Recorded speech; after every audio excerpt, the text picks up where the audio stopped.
আসসালামু আলাইকুম ওয়া রাহমাতুল্লাহি তাআলা ওয়া বারাকাতুহু। সম্মানিত দিনী ভাই বোনেরা, আজ আমি যে বিষয়টা নিয়ে আলোচনা করব সেই বিষয়টা হচ্ছে আখেরি চাহার সম্বা। এই আখেরি চাহার সম্বা এই দিবসকে কেন্দ্র করে, এটাকে কেন্দ্র করে বিভিন্ন গণমাধ্যম, বিভিন্ন সংবাদপত্র, এমনকি সরকারি যে প্রতিষ্ঠান আছে সেগুলো এই দিবসকে পালন করার চেষ্টা করে, অর্থাৎ এই দিবসটাকে হাইলাইট করার চেষ্টা করে। এই বিষয়টা নিয়ে আমরা কিছু কথা বলার চেষ্টা করব ইনশাআল্লাহ। আমাদের প্রথমে জানতে হবে যে আখেরি চার সোমবার কি। আখির শব্দের অর্থ হচ্ছে শেষ, চার সোমবার অর্থ হচ্ছে সফর মাসের শেষ বুধবারকে চাহার সোমবার বলা হয়, অর্থাৎ সফর মাসের শেষ বুধবারকে আখেরি চার সোমবার বলা হয়। আল্লাহ রাসূল সাল্লাল্লাহু আলাইহি ওয়াসাল্লাম তার জীবদ্দশায় তিনি অসুস্থ হয়েছিলেন, অর্থাৎ মৃত্যুর আগে তিনি অসুস্থ হয়েছিলেন। সেটা ছিল সফর মাস। এই সফর মাসেই তিনি অসুস্থ হয়েছিলেন, আবার সফর মাসেই তিনি আরোগ্য লাভ করেছিলেন। কিন্তু সফর মাসের যে শেষ বুধবার আছে, এই বুধবারেই যে তিনি আরোগ্য লাভ করেছিলেন, এ ব্যাপারে কোনো হাদিস পাওয়া যায় না। এ ব্যাপারে কোনো তারিখের কিতাবেও নেই, কোনো হাদিসেও নেই। তবে এটা নির্দিষ্ট নেই যে এই বুধবারেই যে তিনি সুস্থতা লাভ করেছিলেন, আরোগ্য লাভ করেছিলেন। তবে হাফিজ ইবনে হাজার আসকালিন রহমতুল্লাহি আলাইহি এবং হাফিজ ইবনে কাসির রহমতুল্লাহ আলাইহি তাদের ফাথুল বারি এবং আল বিদায়া ওয়ান নিহায়া গ্রন্থে উল্লেখ করেছেন যে রাসূল সাল্লাল্লাহু আলাইহি ওয়াসাল্লাম সফর মাসের শেষ বুধবার নয়, বরং বৃহস্পতিবারে তিনি সুস্থতা লাভ করেছিলেন।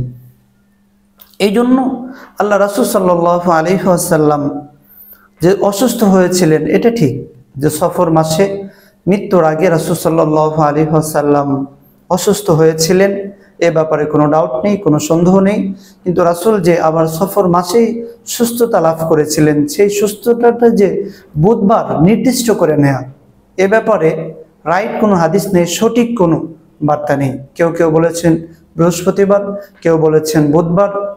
অতএব আমরা এই যে রাসূল সাল্লাল্লাহু আলাইহি ওয়াসাল্লামের নির্দিষ্টতা, এটা আমরা করতে পারি না।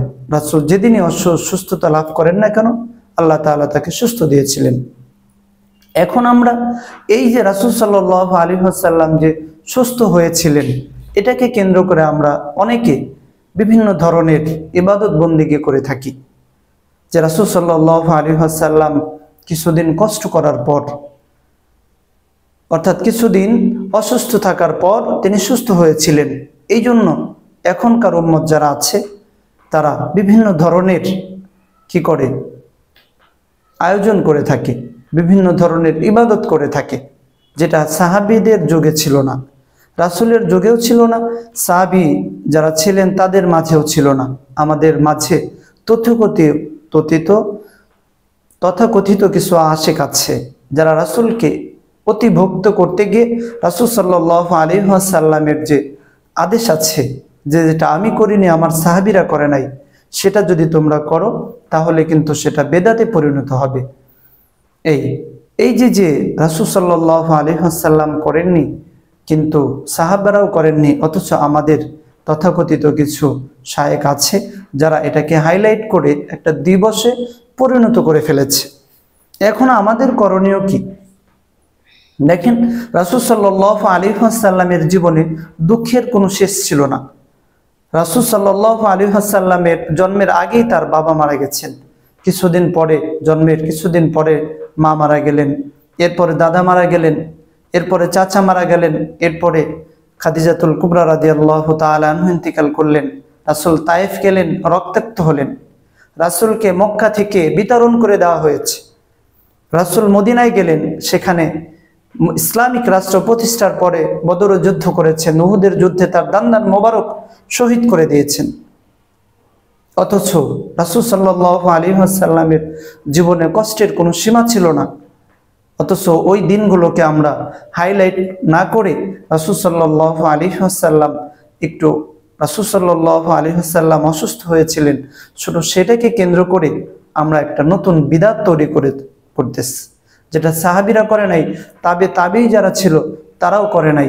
অথচ আমাদের তথাকথিত কিছু শায়েখ আছে যারা রাসূল সাল্লাল্লাহু আলাইহি ওয়াসাল্লামকে অতি ভক্তি করে আবেগের বশে নতুন নতুন কিছু বিদআত সৃষ্টি করতেছে। এই জন্য এই দিনটাতে রাসূল সাল্লাল্লাহু আলাইহি ওয়াসাল্লাম আল্লাহ তাআলা সুস্থ দিয়েছিলেন, আলহামদুলিল্লাহ। এটা তো ভালো সংবাদ, সুসংবাদ। এই জন্য এই দিবসকে কেন্দ্র করে নতুন কিছু বিদআত সৃষ্টি করা যেটা একান্তই কাম্য নয়। কারণ রাসূল সাল্লাল্লাহু আলাইহি ওয়াসাল্লাম বলেন, যারা বিদআত সৃষ্টি করবে তাদের স্থান হবে জাহান্নাম।